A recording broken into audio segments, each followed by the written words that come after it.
Hey guys, how's it going? I'm excited to bring to you the very first sighting and possession at our dealership of the 2019 Lexus ES 300H Hybrid. So let's just get into what we're feasting our eyes upon.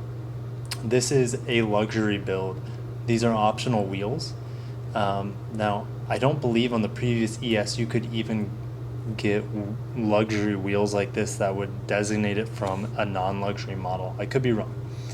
But we see the very, very bold tail lights here, this chrome strip around the back. We do have a rear spoiler. Looks really good in my opinion. Some chrome down here. Now there are no exhaust tips on this, and we'll see a better view of the back here in a little bit. This was fresh off the truck, guys, which is also fresh off the boat, and I'll explain that in a little bit. We have plastic around these optional wheels. I want to say these are 19s. And the mirrors fold up. I don't know for sure if we had auto folding mirrors on the previous generation of ES, but we 100% do have the folding mirrors here in the luxury build of this car. Looking at the front end, ooh, that's a little too close for my liking. Let me back that out. Looking at the front end, guys, obviously in shipping they keep the plastic on here to protect the paint. You can see what the new grille looks like. You'd see this on hybrids as well as your non-hybrid models. If the lighting was a little bit better, you would be able to see a blue tint around the emblem. But here you get a really good idea of the daytime running lights. Now they don't look quite as fluid as the LS, and you don't expect it to because this car is about half the price of the LS. We don't have the triple beam headlights, but that's fine with me. The triple beams do look really good, albeit. And if you guys see these little cutouts here, you see these on most Lexus vehicles. And the reason why they are there on the bumper, and then sometimes you see them on the rear bumper as well, is that's where the hooks are to keep the car weighted down or strapped to the boat. So while they're going through waves, the cars aren't going to slide around if they go through a really bad storm or anything like that. So that's just how they keep the cars in place. So I think that's pretty fascinating. We're going to skip forward just a little bit. Speaking of Japan, all hybrid ESs are made in Japan. Now, if you see here, final assembly point, Miyawaka, Fukuoka, Japan. Hopefully I didn't butcher that. Country of origin, engine parts Japan, transmission parts Japan. So it's assembled in Japan, and the engine and transmission parts are from there. But, as you can see if we go up, only 55% of the parts are from Japan. The rest, now, if you add these two up, that's 90%, right? So 10% are coming from elsewhere, but you can see 35% of the parts are coming from North America, US, and Canada. So I thought that was pretty fascinating to see that US parts and Canadian parts are going overseas to be assembled in Japan with Japanese parts. It's pretty cool. Looking at the back, guys, the back of this car looks stunning. Now, like I mentioned before, there's no exhaust tips back here. Here are these little dots. Those are your parking assist sensors. Cool taillights. Now you can see they're LED. I don't know how I feel about how you can see each individual LED, but it's kind of cool because there's 4 here, 3 here, 2 here, and then these are going to be your reverse lights. And then you have this nice fluid piece of chrome all the way across. And you're going to see that also in the UX. I believe they have a very similar-ish design. And then here's that rear spoiler. It looks pretty good in my opinion. I've seen this car without the rear spoiler, and it looks really, really good as well. I think you can get away without this rear spoiler because the styling of the rear trunk lid looks really good in my opinion. So let's go ahead and just start getting into the interior of the car a little bit. So I mentioned J means the car is assembled in Japan, so I wanted to show you guys, hey, the ES hybrid is still being made in Japan, assembled in Japan, and then brought over. So let's look through the cockpit here. Of course, the seats still have all the protective plastic on it. You just got here. Now this is different. This steering wheel is different than the normal, or I should say the 2018 and previous steering wheel, where it would either be it would be all wood. Now you can see this is a half wood design here, and then down at the bottom it looks like a quarter piece wood. Now this could be quarter as well. It's just really hard to see from this angle, and I don't 100% remember from getting my hands on. Now you can also see the paddle shifters here, which I think are ridiculous on a hybrid version of this car. And you can see the seats are two-toned and they match with the side of the door. I mean, this just looks beautiful. It's very simple, very elegant. And you can see those handles are the same as the LC and the LS 500. You can still see the plastic on the big screen there. And then this dash for the hybrid looks amazing. It's absolutely stunning. Go ahead and check out my original hands-on review of this car to see what it looks like illuminated. But moving on. Here's the back seat. Looks pretty good. Not quite the two-tone as the front seats. There is a little bit here on the side. But you can see the backs of these seats. It looks like it has a hard map cover or map holder here, but it does have the two-tone. You see some nice stitching back here already. Again, the same handles as the front, storage back here, and then this door is exquisitely detailed as well. Here's just a close-up of the front seats. Nice stitching here on the headrest, a little bit more detail, and you can see how this center console here opens. So we're going to zoom in and just compare the options. Now, it is a new car. I'm not going to go over the standard equipment. We're just going to compare the options on each of these cars and price it out so you guys get an idea of how the options have changed in price.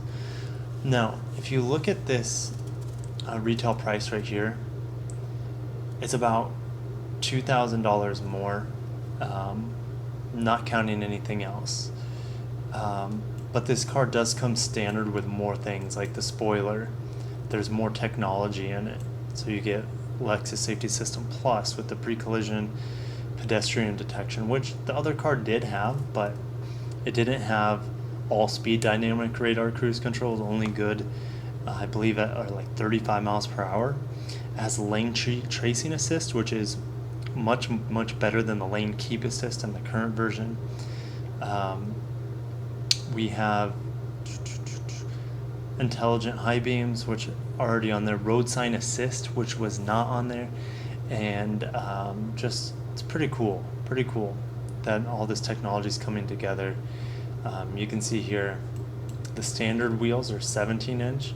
If we go back over here, we have this 18-inch 5-spoke alloy wheels. They're only charging $950. I think that's a good deal for upgraded wheels altogether. Here's the standard screen you would get, and then the standard luxury features. So with it being the luxury, now you can see over here the luxury package. The luxury package here was a $1,600 option. So if we just look at here, it's already factored into the price. So you guys do the math, but that looks to be about $2,000, $2,145. I think that's the math I just did in my head there. Is the difference. Now, $1,670 of that is included in this price here. So, and that's why when we get to the bottom here, the totals are very similar. Blind spot monitor with the rear cross traffic alert and intuitive parking assist with auto braking. So how they're itemizing out it now is just putting it together, because you can see blind spot monitor here, $500 option. Then we go to intuitive parking assist, $500 option. So it's increased by about $65, but it mentions auto braking, which isn't mentioned over here. Wireless charger, $75. That's not an option on the previous version. Of course, the noise reduction wheels, which are going to be amazing. I can't wait to drive this car. I mean, this ES over here, the 2018 and previously, is already a fantastically quiet car. Power rear sunshade, $210. It's still $210. And then we look at the Mark Levinson audio package, which isn't even included. Oh, sorry, I take that back. It is included, but there's a huge difference. Okay, well, a few huge differences. Apple CarPlay being one of them. Now, Apple CarPlay will also be included in the navigation model without the Mark Levinson, so keep that in mind. And then this is different, Lexus Informed Dynamic Navigation. I'm not even familiar with that yet. I don't know how that's different than the normal navigation. You have Dynamic Voice Command, which is different as well. That's a new term for me. Informed Destination Assist, I believe that is already included here. And then here's the auto-dimming mirrors, which are going to be over here as well. Or at least they should be. Trying to find it, but I don't see it on there, so that might be something new. But you do see it on other Lexus vehicles like the NX and the LS, for example. Here's the big deal, guys. 17 speaker, 1800 watts. 15 speaker, 835 watts. So they added 2 more speakers, increased the wattage another, let's just call it 1,000 watts. I've been in this 2015 system, and I've heard it at the blast, at full blast, full tilt, and I was completely blown away by the sound quality, the clarity, and the loudness, and the lack of distortion. There's no distortion, and that was at 835 watts going full force. And I don't think I would ever want it louder, but you get more than double the power output from this new system with more speakers.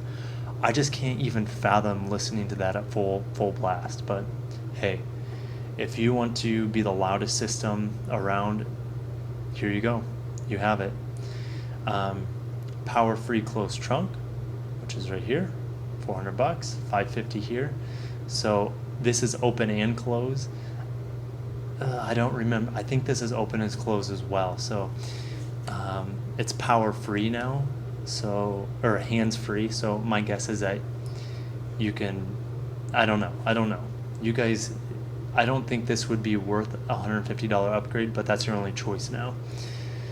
And then your heated wood and leather trimmed steering wheel, windshield wiper de-icer, and fast response interior heater, which all we get over here is heated wood and leather trimmed steering wheel. So if we just look at the subtotals here at the bottom, sorry, not the subtotal, let me go back. Here, the total. So the brand new car is about $1,200 more, give or take. That, to me, is a no-brainer. An absolute no-brainer. Now, of course, we currently have incentives that make this car about $5,000 off of our upfront pricing. So this $50,000 here would bring the car down to, our upfront pricing prices it around 47, I believe, and then it's another $5,000 off of that, so it brings it down to 42. Which, I mean, yeah, you're getting a brand new car over here for about 42, 43 after all the incentives, where this is probably going to be around 49, 48 after our upfront price, non-negotiation upfront pricing. So I would still spend the extra money and get the completely redesigned vehicle, but that's just me. If you guys are a little bit more frugal, you can still go for the older model here. And still get plenty of luxury, plenty of refinement, plenty of miles per gallon. Now the newer hybrid gets, about 44 miles per gallon, where the previous one got 40, and the new one has just a little bit more power as well.